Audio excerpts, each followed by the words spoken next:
So welcome to the Sunday afternoon Sangha. This is May the 19th, and this is for people in Asia and also in the UK. It's middle of the night in the US, but if you're in the US, it's okay for you to be up. So Ivan is in Malaysia, and Jonas is in Germany, and Michael is here on the porch, and David's only about 2 kilometers from here. And Amrit, are you still in India or are you back in the UK now? Actually, I'm in Berlin now. You're in Berlin. Okay. Yeah. All right. So, to get started, David had a follow-up question from last week when he was talking about ceremony, specifically the water ceremony. So, David, have you seen that water ceremony actually performed? The transferring merits to dead ancestors, I see that one every day. All right. Who's doing that? The monk here, or both of the monks do it here. Okay. And describe the equipment that they're using. It's the lay people who use the equipment. They have sometimes just a cup of water and a bowl. Sometimes it's a fancy cup, like gold, looks like a gold cup and a gold bowl, but sometimes it's just a water bottle and a plastic bowl. And now that's the first one. I've never seen it done with just opening a bottle of water from 7-Eleven and pouring that. Yeah, that's common actually, yeah. Okay. And what about the chanting? Do you know what they're chanting? So it's a blessing. Yes. Specifically. Do you know what it is? Have you heard it? In fact, is it the same one every time, or is it different? There's a shorter version and then a longer version. Okay. Yeah. Right. Would you believe that generally comes from a particular sutta, perhaps like a Metta Sutta? Metta Sutta. Mm-hmm. It sounds like it would come from something like that. Yeah. Okay. I don't know the particular sutta. Yeah. All right. So what is your question about it?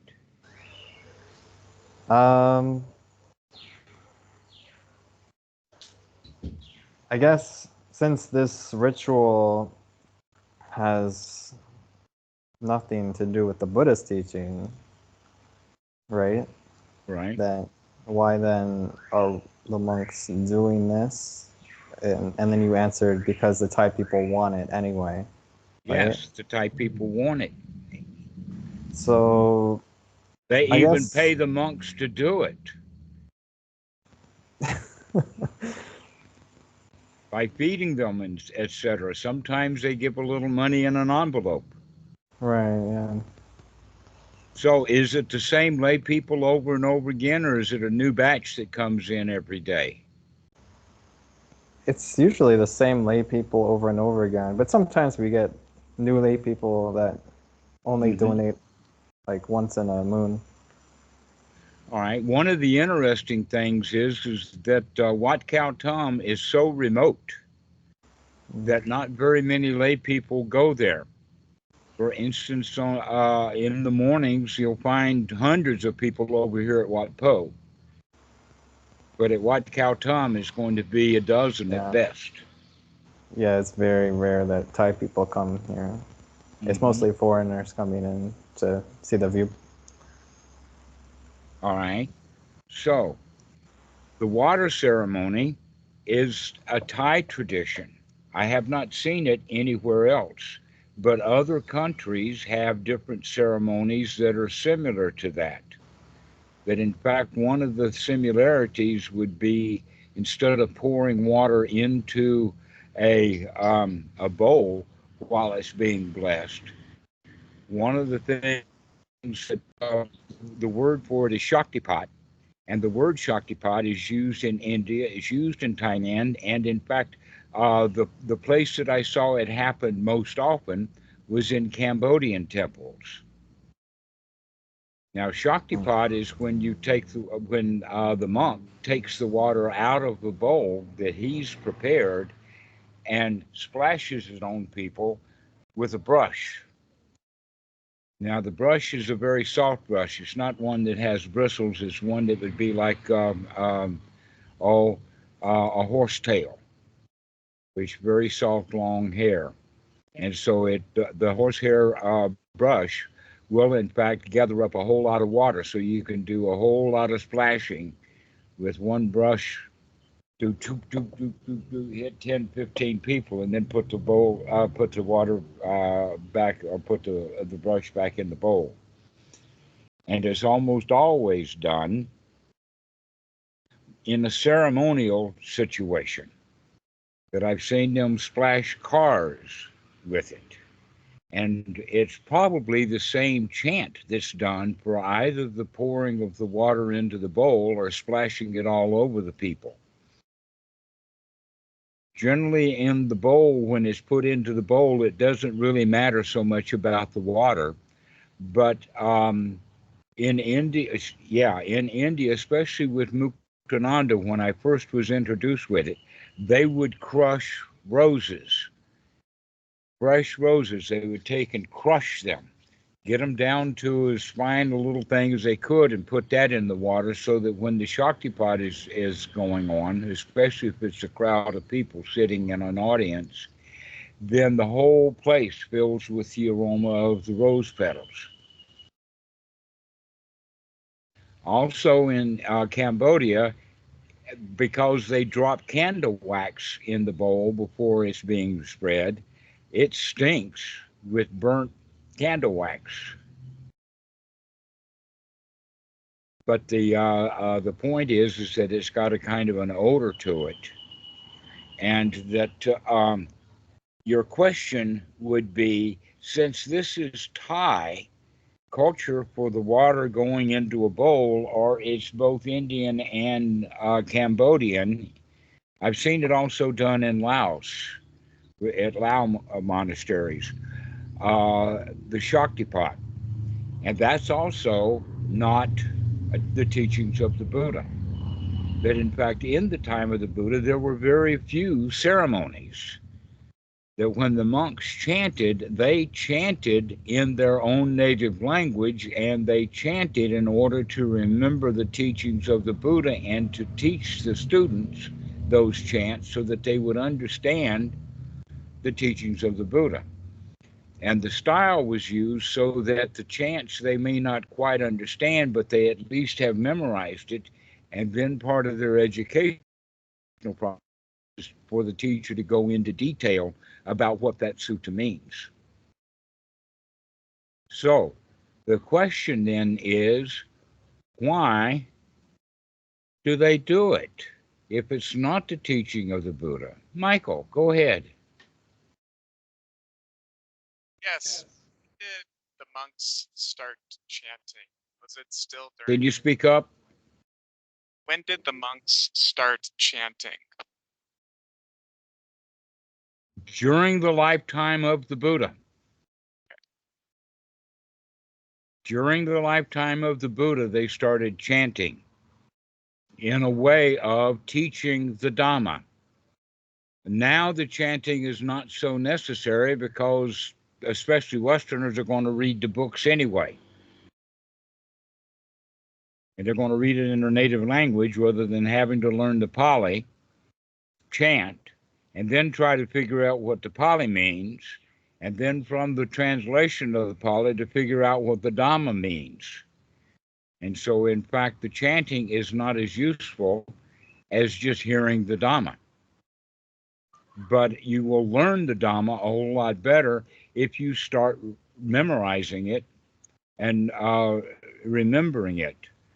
Part of the example you've heard me, for instance, mention in the Pali all of the steps of Paticca Samuppada, and I use a lot of the Pali terms. Also, there's a lot of numbers. For instance, the 5 hindrances, 12 steps of Paticca Samuppada, 12 steps of dependent origination. Four Noble Truths, Eightfold Noble Path, 16 Steps to Anapanasati, Four Foundations of Mindfulness, Seven Factors of Enlightenment. The list goes on and on. There's even 100, there's 36 different kinds of feelings. And then there's 108 when you multiply that by 6. And so this is in fact reason that the number 108, especially in Mahayana, is a magical number. Is because it's 6 times 6 times 3. And so it has a meaning to it. The number 20 is also a kind of a magical number in the Pali, and in the because of what it takes 20 monks to do an ordination correctly. It takes 20 monks to bless a new temple. It takes 20 monks to do a Sangha trial. It takes 20 years for a guy to be old enough to become a bhikkhu. So these numbers, you could say, are magical. Now, actually, a better way of realizing it, though, is to understand that these numbers themselves are not magical. They're just traditional. And the water pouring ceremony is not quite as magical as it is traditional. So that water pouring ceremony was part of the original animus that was in Thailand before Buddhism came here. The other signs, the animism of Thailand, there's not a whole lot left of it. Spirit houses, sacred trees, and this water ceremony that's based around Songkran, which is the water festival, and is also the New Year's, and it's planting season. And Thailand is very rich in water, so you could understand that they're going to keep the water ceremonies, even though real Buddhism has come to Thailand. Most of the lay people still like these ceremonies. Now, you mentioned before we started the call the issue about a placebo.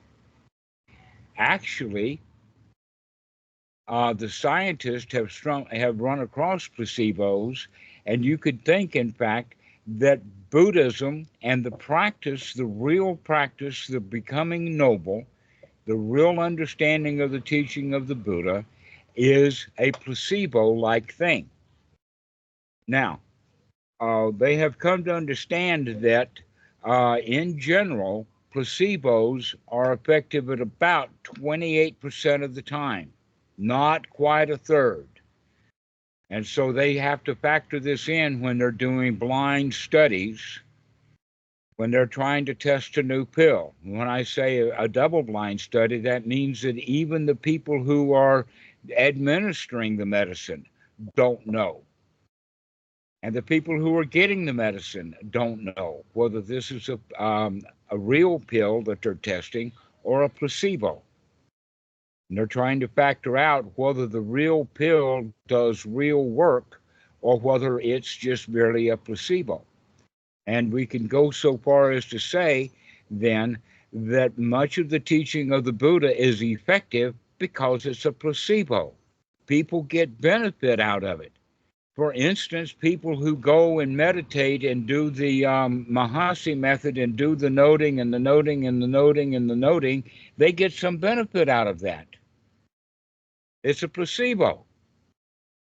And they feel like that they're doing the practice of the Buddha correctly, and they feel really good for it. But it's not completely liberating. And so the people who are doing those water ceremonies, they feel good about it. But in Bangkok, one of the things that I saw commonly is anytime that a guy buys a new car, he's going to take it to the Wat, or even better still, have the monk, a senior monk with maybe a couple of extra monks, come to his house and take a kind of powder that they make a paste with. Have you ever seen that powder that they use at Songkran? Michael, have you seen it? Have you seen the type people with powder all over their face? Okay, it's kind of like a talcum powder, and that the monks will take it and mix it with a little water and then draw these funny symbols that wind up being abstract art. That in fact, one of the abstract arts, you've probably seen that in Thailand, that it actually looks like a sitting Buddha. That they draw a circle and then they come around with the body like this, and it comes back up looking like a Buddha statue. It reminds me of Picasso's art when he was sitting at a supper one time, and somebody obnoxiously came up and told, "Please do me a drawing." And so he took the pencil and paper and goes like that and handed it back to them. And it's now a world famous Picasso, and it looks like Don Quixote. That's the name of this art. Okay, so the monks will do that kind of art. They'll do squiggly kind of stuff while they're chanting, and the Thai people love it because their car is blessed now, which means it's going to get better gas mileage. They don't have to put oil in it. They don't have to buy insurance because that car has been blessed by the monks. That's the placebo effect. They feel really good about it. They also come and bless the house. I've seen monks bless bank vaults. Believe me, that's not a joke. I've seen monks bless bank vaults doing these strictly white powder drawings on the bank vault while they're doing the chanting. So here's a question for you. Do the monks who do these drawings believe it? Do they believe that it's magical? In other words, is this a double-blind study, or do the people who are administering this medicine, do they know that it's a placebo? It's hard for me to know without asking them that, but my guess All right. would Well, be here's the guess that you can use is that if they are noble, then they know that this is a placebo. And that Bhikkhu Buddhadasa was the kind of monk that because he knew that it was a placebo, he would not do it. That in fact, the same point then, as you can say, is that there are other placebos. Here's one that is very popular. Oh, well, even if you don't become enlightened in this whole life, you'll die and you'll get a better place because you've been spending time at the monks. That placebo, your belief system, then will create a pure land or a paradise so that when after you die, you'll be reborn in that kind of a heaven. And then you can practice the Dhamma and get great benefit out of it. This is sometimes referred to as rebirth, right? So actually the teachings of rebirth is a kind of placebo. But now remember that placebos are not liberating. That in fact the placebo can get in the way of the liberation because the people would rather have the placebo than the real medicine.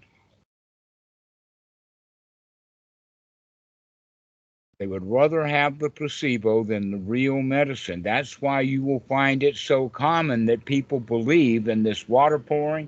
They believe in Songkran. They believe in spirit houses. They believe in all of this animism that's basically been incorporated into the Buddhist religion. So the Buddhist religion in Thailand has a lot of placebos built into it. And Westerners come by, they don't call it placebo, they call it magical thinking. Well, guess what? Magical thinking is a kind of placebo, isn't it? Now, let's talk about placebos a little bit. I've already mentioned that in the pill form, the placebos work at about 28%, but you can raise that percentage really well. But meanwhile, before I talk about that, let me get Jonas. You got your hand up. Yeah, just I just wanted to make sure that I understand correctly what you mean when you refer to when you refer to liberation, like to get that right for me, because I think for me it's such a loaded term. It has been used in many contexts, and I just wanted to get to know what you mean by it. Real liberation, okay? Real liberation has the quality of dropping all of one's defilements and learning through experience, learning through skill development, and learning we are eventually able to control our attitude and control our feelings. So when you can control your attitude and control your feelings and drop your defilements, drop your hindrances, then that's what we mean by liberation. Okay, and it takes direct knowledge to be able to see those defilements so that you can drop them one by one as you see them arise. Now, that's only a partial answer. That in fact, Yeah. with the a better way of talking about it is that it's got conditions of the mind, and we will need to go through the Sambhojana and the Paticca Samuppada and other things like that for you to get a clear understanding. And right now we're not talking about that, but what we are using is referring to as liberation. The Pali word is moksha. Okay, giving the word Suan Mok, the garden of liberation. So what that actually means is that you're free from all your bad feelings. You're free from your bad attitudes. You're free from the hindrances. That enlightenment means that you lighten up because you throw down all your baggage. It's not a magical term. However, the word enlightenment for everybody except the nobles, it's a placebo.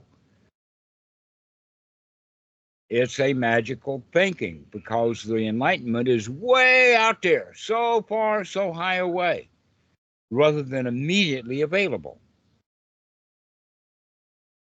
Okay, so let's go back and talk about the placebos for a little while.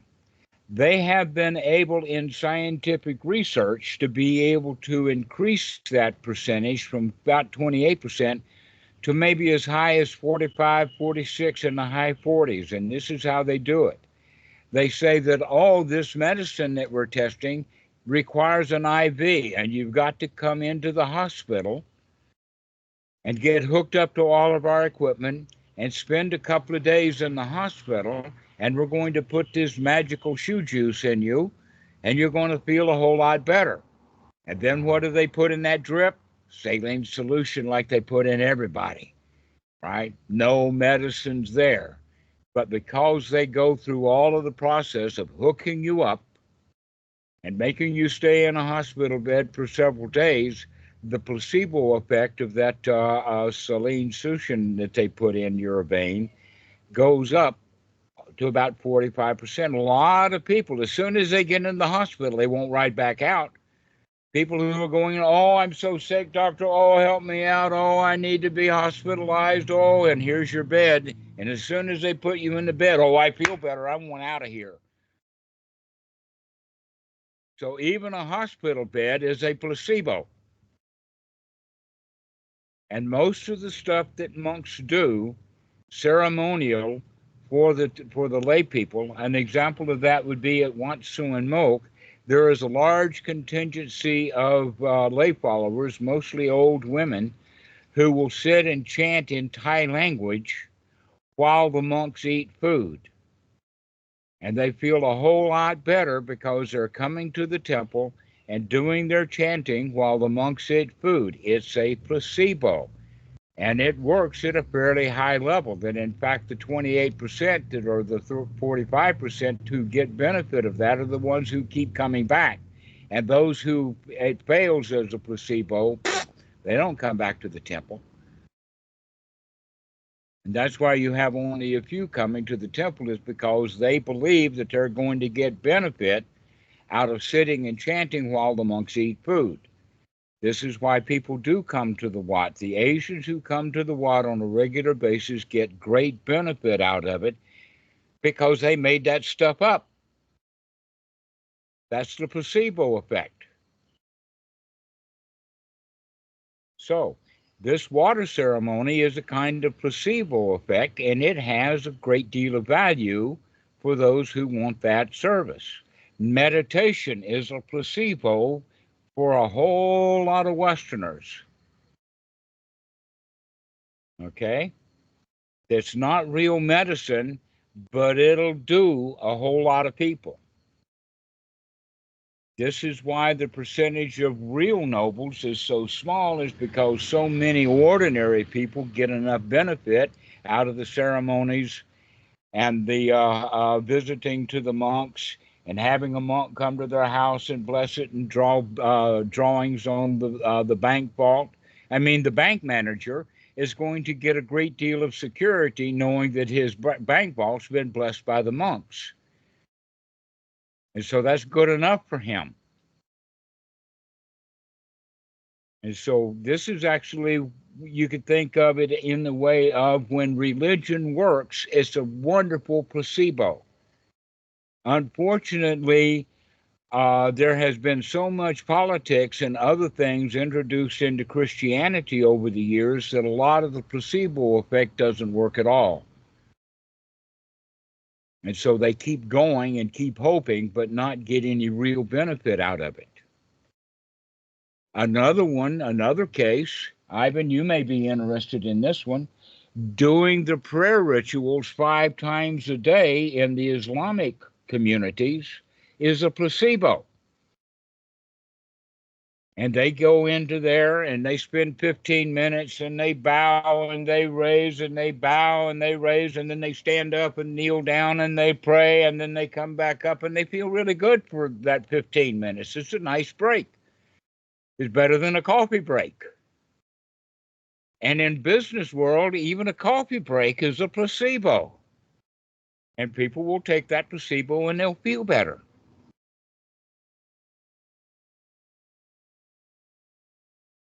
So, what is the real deal that Jonas is actually talking about? And this is also going into what Amrit was talking about, and that is that when we feel good through the placebo effect, what that means is for a little while, momentarily, because we're feeling good because of the placebo effect, the hindrances are at abatement.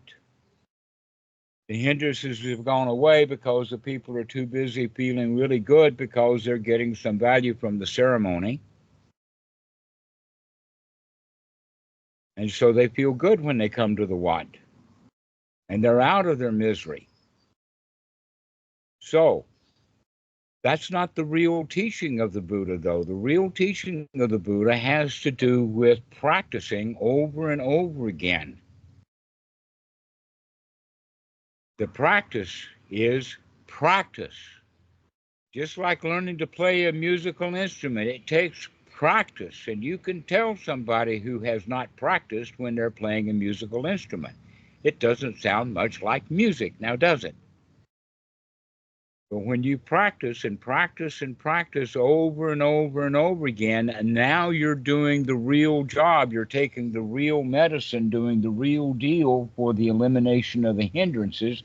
Every time the hindrance comes up and you see it, you throw it out.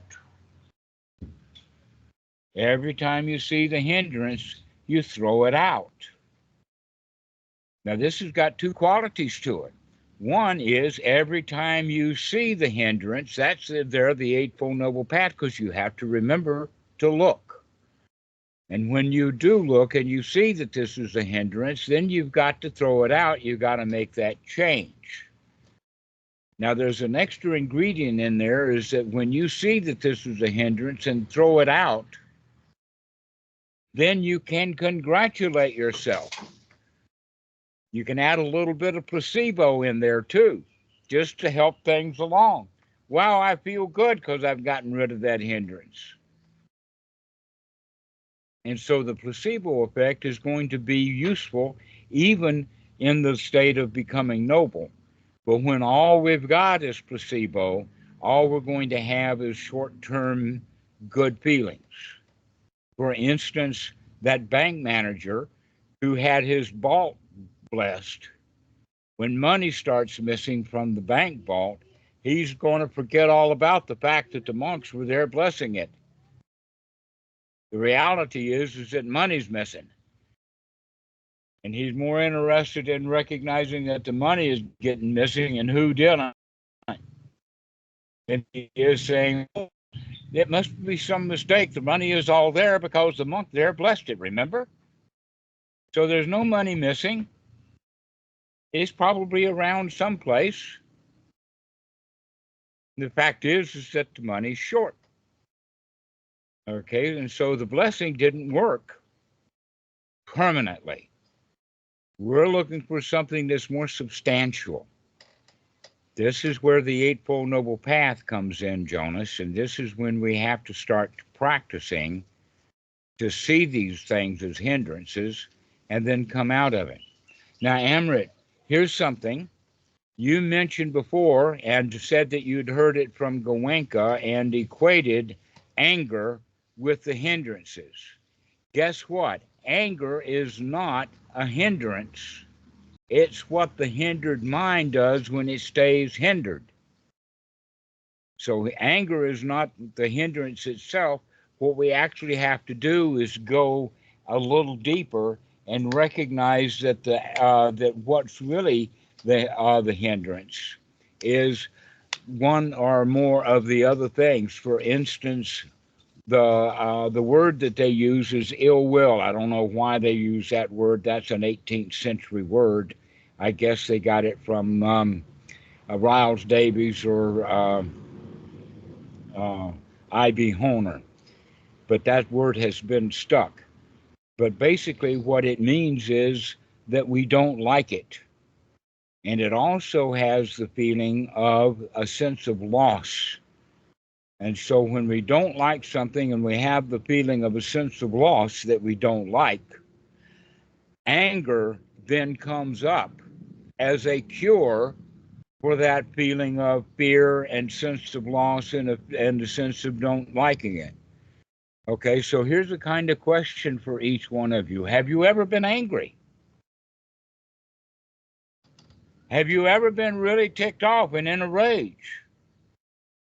Do you recognize that when you get angry and are in a rage, that means then that you feel a certain kind of power? You're ready to fight. This is one of the reasons why people like anger and will choose anger, is because that feeling of power, I'm going to do something about this, I'm going to strangle that dude, is a whole lot a better feeling. Than people like that feeling of power rather than the alternate, which is the fear and the sense of loss. Oh, poor me, he did me in. And we don't like that feeling. We don't like being had. We want revenge. Because that feeling of revenge then gives us power, it gives us strength. I see, Ivan, you're shaking your head. How about you, Michael? Have you understand that the sense of revenge is actually a powerful feeling, that we want to get even, and that sense of revenge is also part of where the anger comes from and the power of the anger. That in fact, that's what the adrenaline is all about. When the adrenaline comes into the system, it's because there is fear, there is disliking, there is that sense of loss, and that we need to do something about it.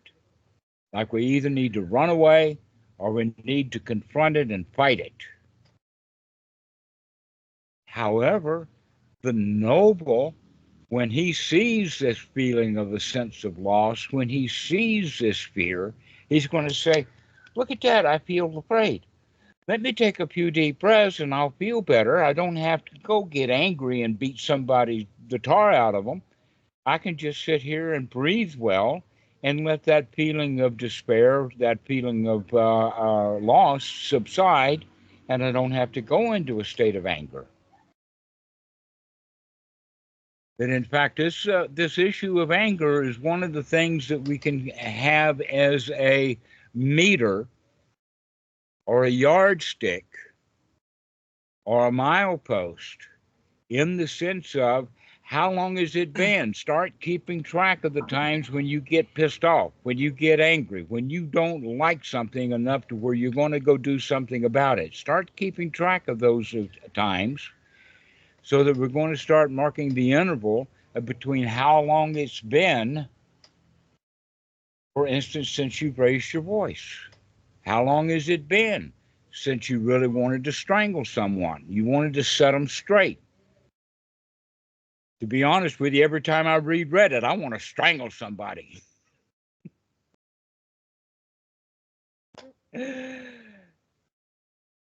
Carl, you got your hand up. Go ahead.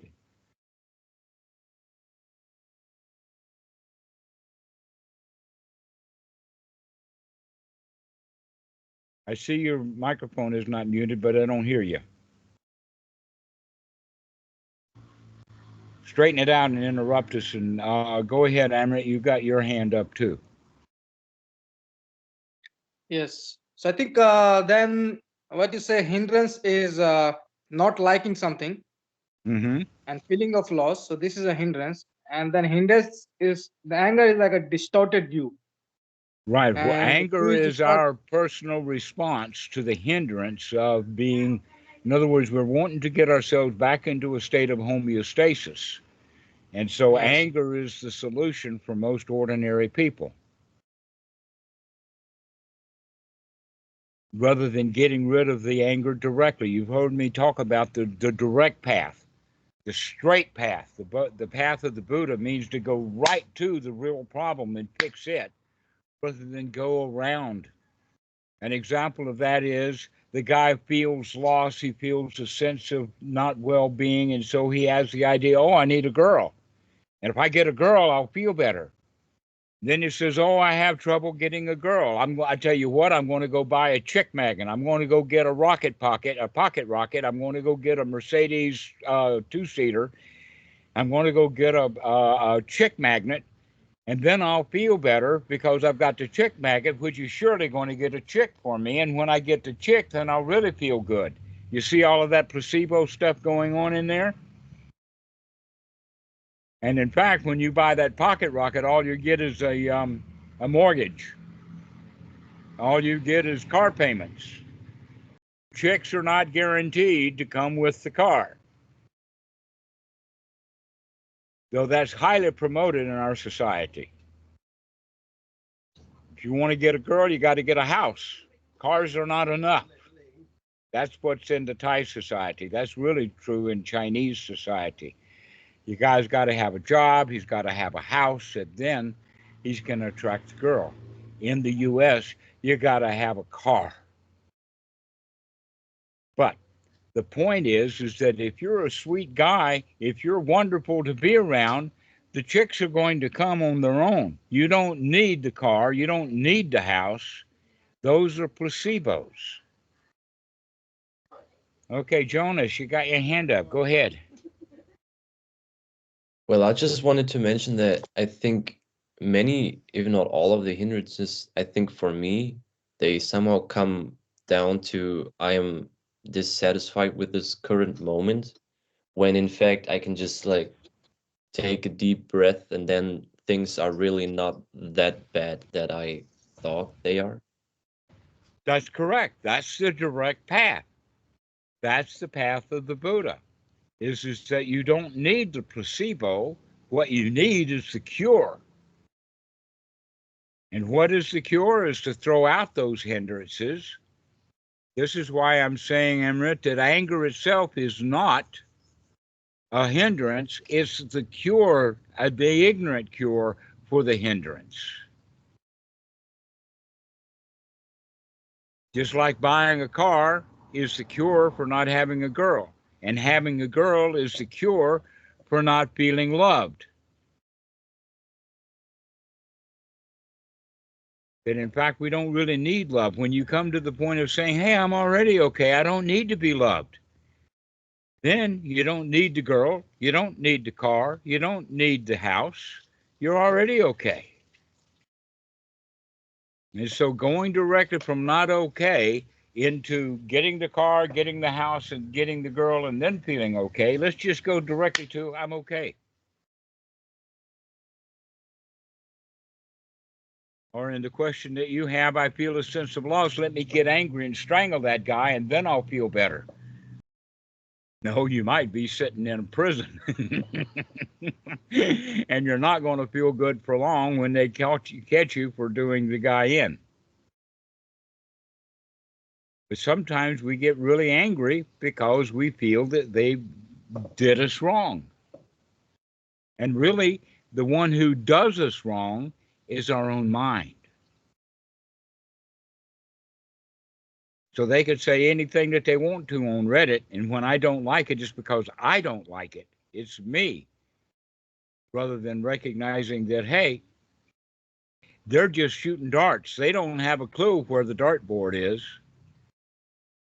And so I got to stand up and be their dartboard so that they can hit me with a dart? I don't think so. I think the best thing to do is sort of hide. They can't hit me if they can't find me. So the only reason that I would ever really get angry at the guys on Reddit is because I feel that they got me. They hit me. And so we don't get angry. We can tell there's no reason to get angry. And in fact, let's look at that feeling of gotten hit, the feeling of loss, the feeling of getting wounded. And recognize that, hey, they didn't wound me, I did. The I in me that did it. Yes, Jonas, go ahead. I have a question about kind of the other side, not when I'm angry. Kind of when I'm angry, I know that something is wrong. But what about the other side when, for example, I'm extremely happy because someone is giving me a compliment and I'm having that kind of placebo effect, and everything is fine in that moment. So how do I recognize that this is just a placebo, or is that fine? Right. Well, that's what you can do is you can reflect upon, oh, I feel good because I liked what he said about me.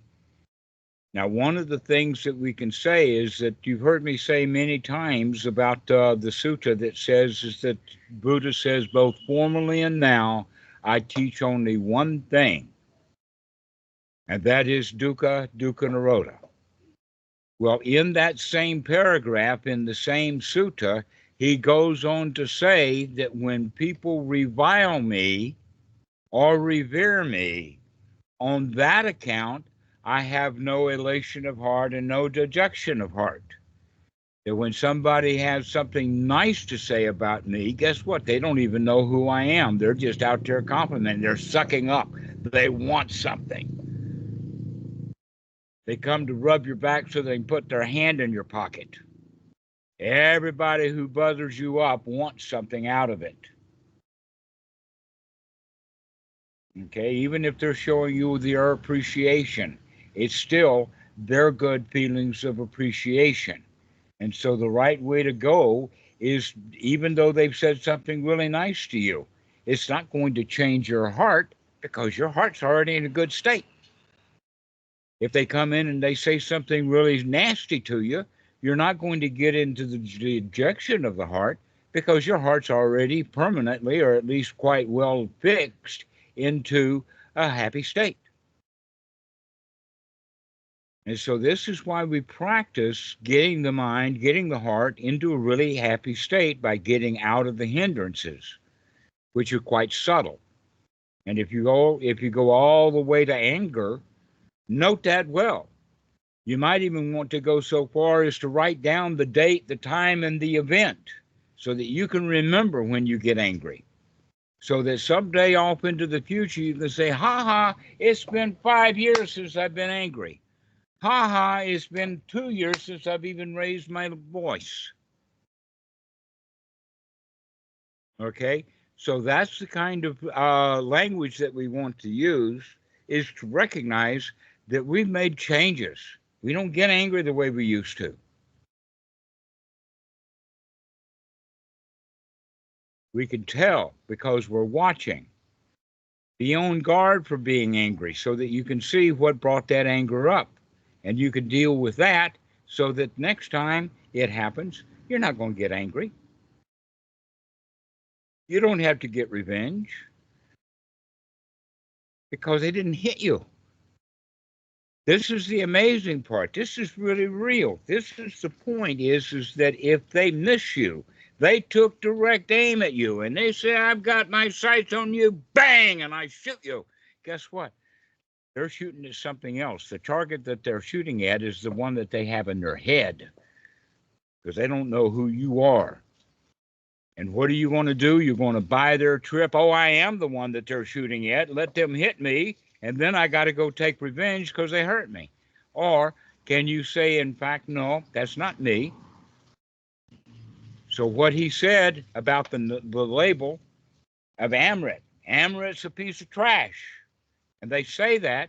And when you own the name Amrit, that means it all. Let me take that gun and point it right at me so that I make sure that I get hit by that bullet. But you can say, oh, I'm not the Amrit that they're talking about.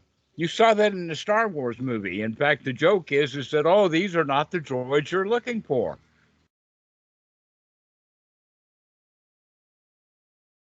You remember that? That's a very famous line in Star Wars. I don't even know which one of the movies it's in, but I do know that it became very famous. Oh, these are not the droids you're looking for. This is the Force in operation. In other words, you gave those cops a placebo. That these are not the droids you're looking for, but you can use that for yourself also. Oh, I'm not the emit that they're criticizing. I'm not even the emit. That's just a name. Doesn't mean a thing. I don't even know who I am, so how could I put myself up as the target? So when you have thoughts like that, then when they take aim at you, you're not going to get angry. You're going to see the joke in it. The bullet goes right by you. They can't touch you. Another way of talking about it is that it's not your business. What they say about Amrit is not your business. Because they're not talking about you. They're talking about the Amrit in their head. So it's not yours. It doesn't belong to you. And if it's not your business, then you don't have to do anything.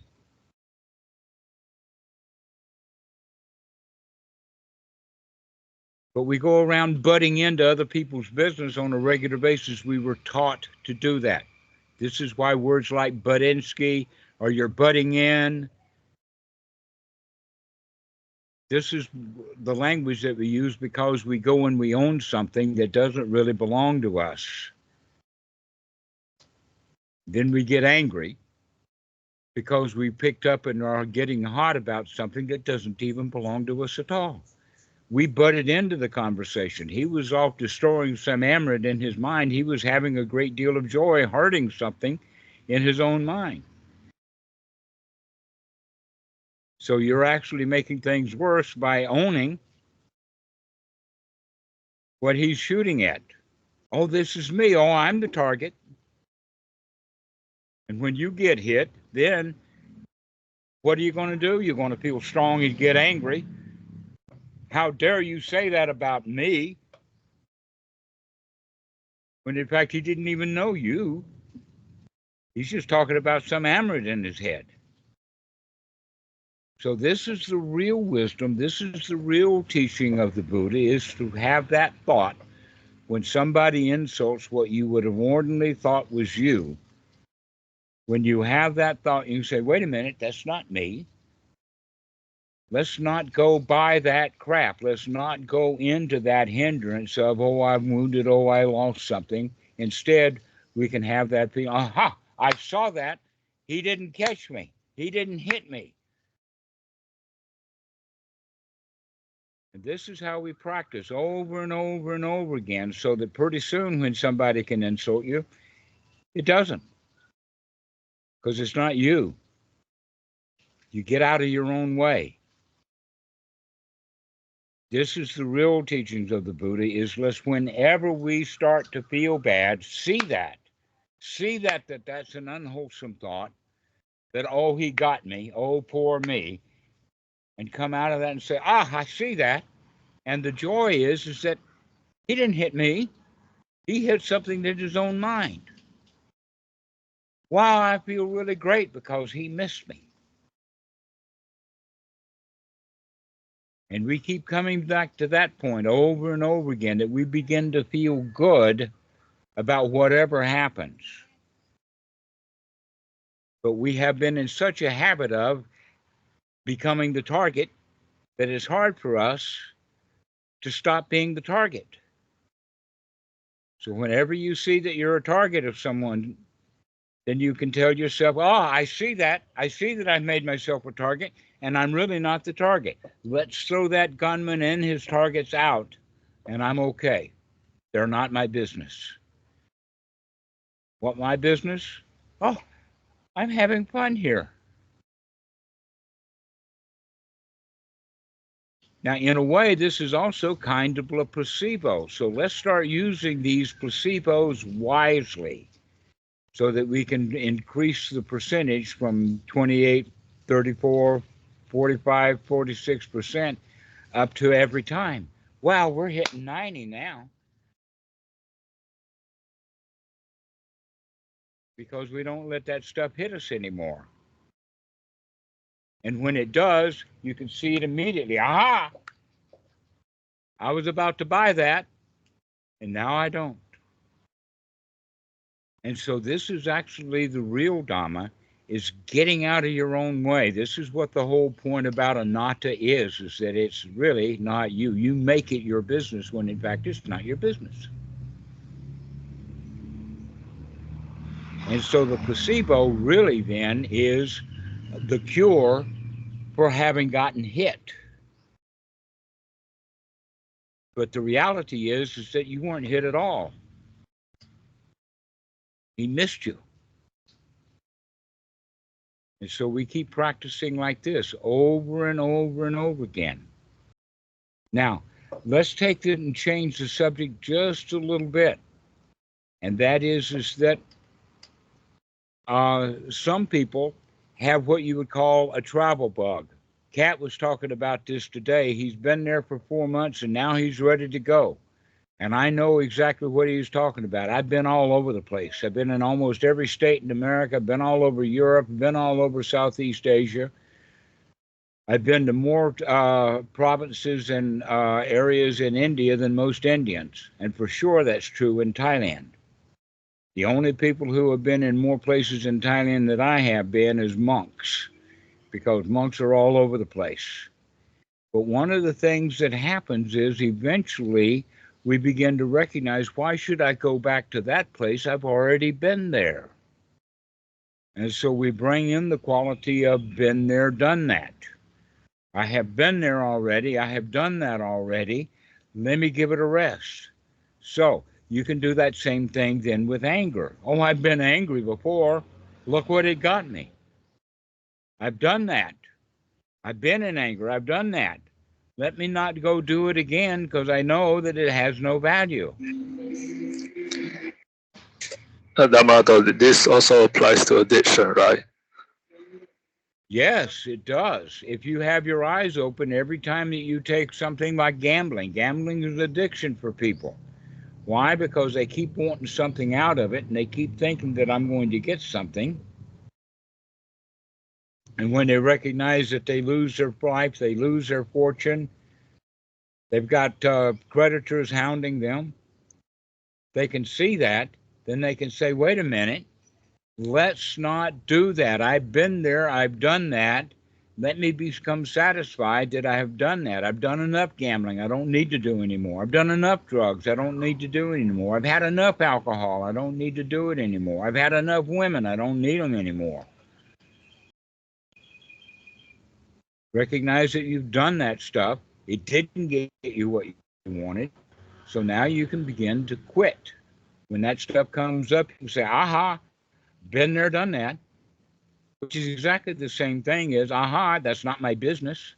Which is exactly the same thing as, aha, he missed me.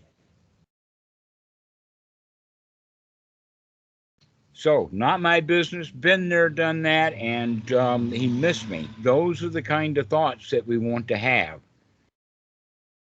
Rather than, oh, I've got to go to Goa. I mean, all the guys are going to, all the monks are going to Bodh Gaya. I got to go back again. I was there 50 years ago. I got to go back. No, I don't. Been there, done that. Yeah, the place has changed, but I probably won't like the changes. So let me just stay here where I am. I've been there, I've done that. I've been to go, I've been there, I've done that.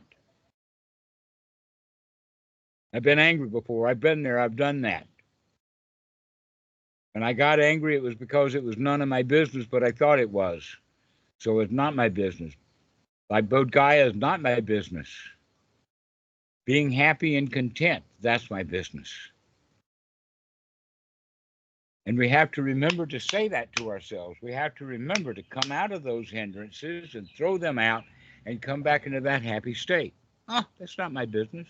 Oh, been there, done that.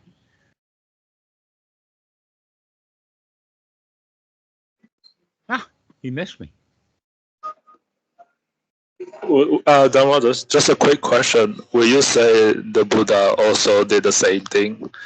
Like, just not my business? Well, he was using his own language. That in fact, all of these words that I'm using, the Buddha had one. He had, aha, I see you, Mara. Aha, I can see that unwholesome thought. Well, that's what been there, done that is I don't have to go to go. I've been there, I've done that. So yes, this is exactly what the Buddha did. I'm just giving you a new language, a new frame of reference, putting it into a context to where you can really get some value out of it. But the original point that the Buddha made was, I see that. And I see you, Mara, which means I see it's unwholesome. So been there, done that is like I see that wanting to go travel is unwholesome. Not my business, which means that it's unwholesome if I get involved with it. So it's all a matter of being able to see the unwholesome. And what we say about it is manifold. And I'm giving you 3 here. Been there, done that, not my business, and he missed me. And the Buddha says, I see you, Mara. So you can come up with your own phrase when you can see that hindrance, when you can see that unwholesome thought. You don't have to get all the way to anger. You can see that hindrance as it arises. Oh, he got me. Oh, he touched me. And then we can change that into, he missed. He missed me.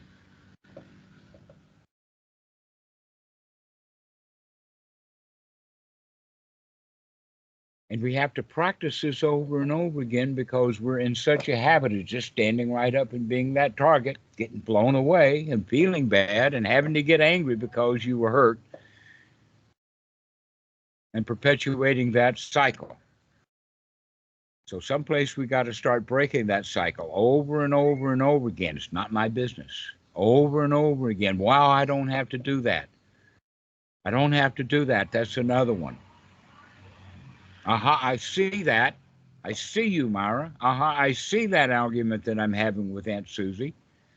You know, we had an argument yesterday. Susie and I, we really went at it tooth and tongue. But guess what? Susie went home. She's not here. Why should I keep arguing with the Susie in my head? I can say, wow, I'm really glad that Susie went home. Let me go home in my own mind and take a rest. She's not my business. I don't have to fix her by convincing her that I was right. So all of these are basically the same thing. This is a very, very simple teaching of the Buddha, but we need to put it in various contexts so that you guys can see it and come up with your own expression so you can say, yeah, I don't have to get angry at that one. If I get angry, I'm going to make a mess of it. So, and it's not my business. Or, I can see that. Been there, done that. Not my business. Over and over and over again. You keep repeating these kind of things, and pretty soon you'll be liberated from them.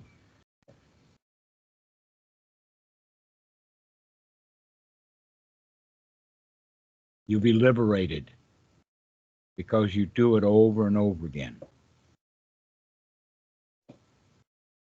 So, Amra, what do you think? Yes, it's It's very good. Can I also use the phrase "never mind, stop again" if I'm angry? Yes, exactly. Exactly. Never mind, I don't have to do that. Never mind, I can just stop. Exactly. That's the same kind of expression. And we do that over and over and over again. We don't have to go looking for placebos to make us happy. We can get the real deal. We can go directly to happiness, directly to feeling safe and secure. We don't have to beat the guy up in order to feel good. We can just drop him and feel really good.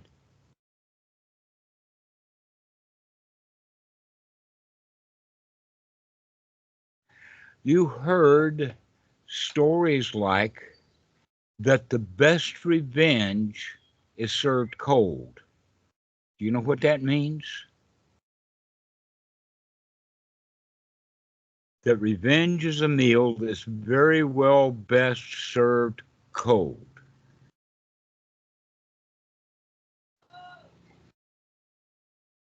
You guys haven't heard that? That was even in the Star Trek. You guys don't watch Star Trek. That's the point. It's better to let it alone. Don't have to take revenge this year. You'll get revenge next year or 5 years from now. Except that there's even more important, and that is another way, is the best revenge is having a good life. The best revenge is living well. How many have heard that one? The best revenge is living well. What does that mean? That means he didn't get you. He didn't touch you. He didn't break your leg. You're not broken leg with a cast on. Oh, poor me. He hurt me. No, the best revenge is living well. The best revenge is forgetting all about it because it wasn't a big deal at all. He missed me. He can't get to me. He can't touch me. Therefore, I don't even have to take revenge because he missed his target. So the best revenge is living beautifully, living well. That's the best revenge. Just forget all about it and go your merry way. And if that were really, really well understood and well known, there wouldn't be anger. There wouldn't be uptight people. There wouldn't even be wars. Because people go to war because they're afraid that the other guy is going to do it to you. So you got to do it first. In fact, that's one of the forms of the golden rule. You know, Jesus gave the golden rule of do unto others the way that you want to be done unto. Well, the alternate for that is do unto others the way that you want to do unto you, except do it first. Do it first. Attack. That an offense is the best defense. How many of you heard that? Offense is the best defense. Guess what? Friendship is a better defense. Because an offense means that you're going to go get them before they get you, which is giving them now an opportunity for revenge. And so the real golden rule is do unto others the way that they want to be done to. Because if I do people the way I want to be done to, I'm going to kill them. I'm going to attack them. I'm going to send my big tanks into the Ukraine. But if we all have the attitude, it's not my business, Ukraine's not my business, then there's not going to be any wars. So the best thing then to do is to stop having enemies. Don't have any enemies, just have friends. Because the enemies are the ones that you got to defend against. You don't have to defend against your friends.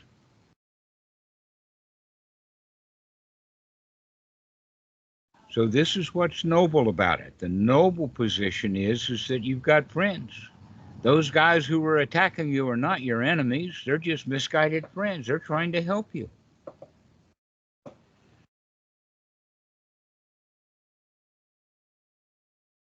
When they say you're a big pile of shit, actually what they're saying is, here, let me help you remove all of your pile of shit. Then you're going to be okay.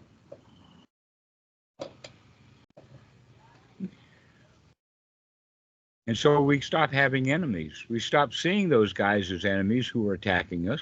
They're just friends. So all of this stuff winds up being the same thing. Been there, done that. It's not my business. And all it's just a friendly fire. He's not my enemy. And so then we can forget all about it. That's what makes the Dhamma so beautiful, is that it works. It's not a placebo. Why? Because the placebos don't last long. It's a momentary feeling. Buying that new car is momentary. You feel really good. The guy who makes the touchdown feels really good. The musician who gets into the Hillbilly Hall of Fame, for just a little while, he feels good. It's a placebo. And the real deal is over and over again. We got to take that repetition and come out of those unwholesome places over and over and over again. And then we don't have to go around looking for ways to feel good, because we already feel great.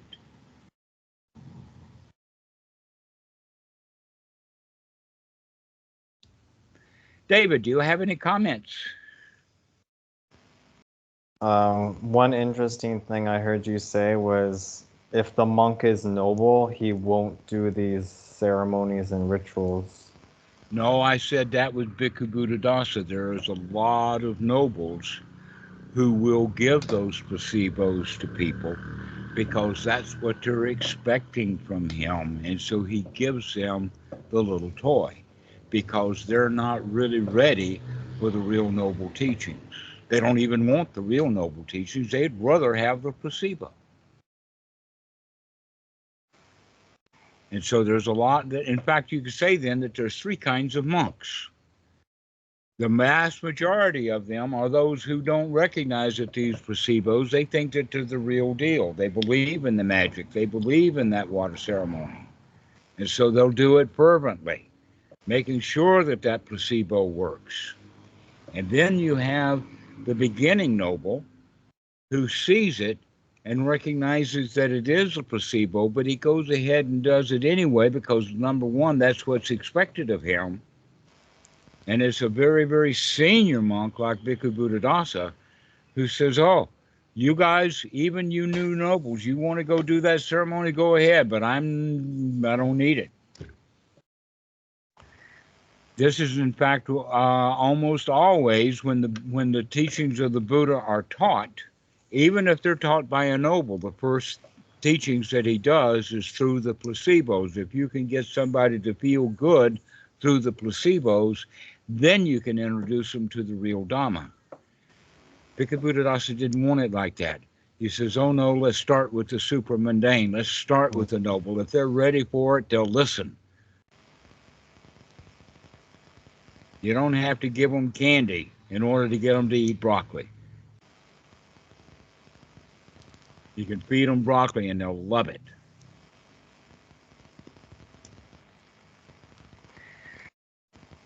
What do you think the lay people would say if, like, a new monk came along and on Bindabat, and then that monk didn't want to do any of these rituals, didn't want to give any blessings or anything like this? What do you think the lay people would say? I would say that it depends upon the circumstances, and generally the lay people are not paying enough attention, so they don't care because they're not even watching. They've got a whole line of monks there. There's 6 or 7. They feed them all, and then only 5 monks show up for the ceremony.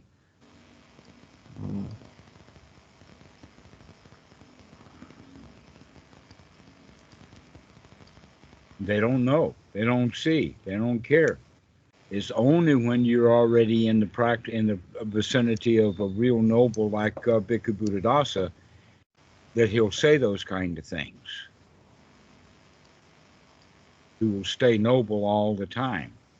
that in fact even the Buddha would do the placebo part. In other words, in fact, the way that he would get students to become bhikkhus or become lay followers by this technique that I call pacing and leading. You buy into it and let them think that you bought into it so that you believe the same thing that they believe. They begin to trust you, and then you can pull them out of their stupidity. So there's that three-way. One, the guy believes the hogwash, and everybody is a bit happy from time to time in the hogwash. They're in the placebo land. And then there are the really wise ones. So you could say, in fact, that there is four, but really there's only three, because you see, Bhikkhu Buddhadasa was already to the point. And in fact, the Buddha became that way too. When he had already enough teachers to teach the Dhamma, he wasn't interested in teaching anymore. There's especially the story about Ananda. Ananda just would not get it. He attended the Buddha. In fact, the whole point of him attending the Buddha was a problem for him, that he could listen to the Buddha day in and day out, and he still didn't get it. But if he had gone to Sariputta and let Sariputta beat his ass, he would have probably gotten it a lot faster.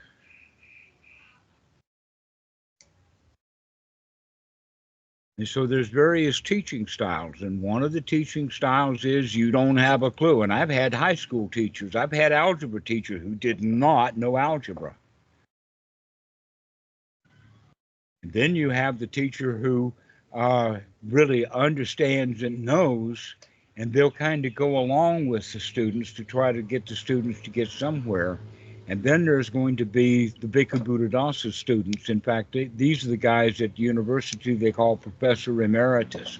He's not going to put up with any bullshit at all. You got to be on the money before he's going to give you any lessons. And so you see all three styles at university. So the Buddha would pace, he would lead, he would put up with them while they were in their ignoble state, with the idea of moving them when the time was right into really beginning to see the reality. And I found myself in that position in the U.S. That, yeah, I went along with it. Go along to get along, but I could go along and get along happily, knowing that these people are all they're getting is a placebo, and they do not want to hear the Dhamma. But I'm really grateful for you guys, because you know that I'm not going to give you placebos. I'm not going to give you crap to fit in with all the crap that you've already got just to make you feel good.